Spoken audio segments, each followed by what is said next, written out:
how do you keep your challenge groups fun and engaging? A couple of tips. Not every challenge group I run goes well. Not everybody does well. Some people are negative. I have some people that do well, but it's not every time. So a couple of ideas. Use the challenge group guides like we've talked about if you need an idea of what to do. They have a multi-program one that is not program specific in its posts. So you can use that if you need some ideas. There's also a point system. You guys, all I did was type in challenge group points, and all of these images came up on Google for me.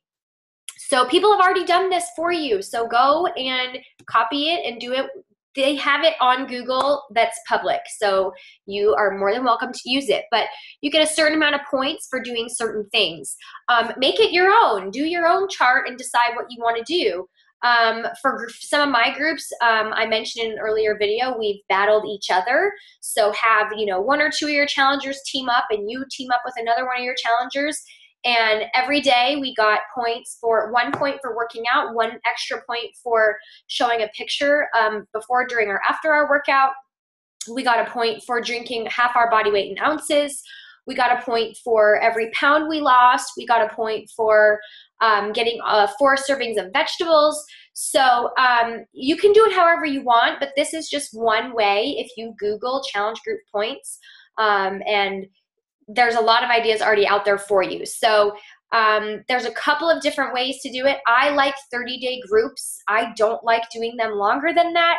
I do a 30-day group and then I move them into what I call a graduate group, which is where I pool all of my challengers that finish their 30 days, and I do not take them out of that group ever. They're in that group as long as they want. So that's the way I like to do it, just to keep things changing. But you can do whatever you want. I used to run 90-day groups back in the day when I very first started.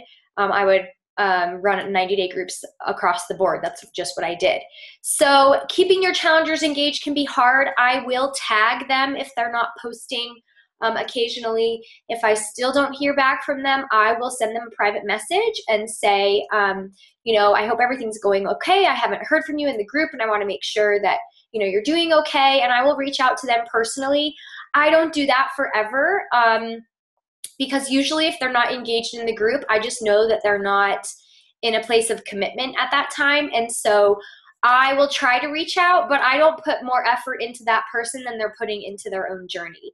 So that might sound a little bit mean, but I've done this long enough to know that I can't drag people. I can't make them work out. I'm setting them up with the perfect program for them. I'm setting them up with Shakeology. I'm setting them up with a meal plan. I'm setting them up with an accountability group where they can text me or call me or email me or check into the challenge group every single day. And if they're choosing not to do that and to utilize what I've set them up for success with, then that's on them and that's their choice.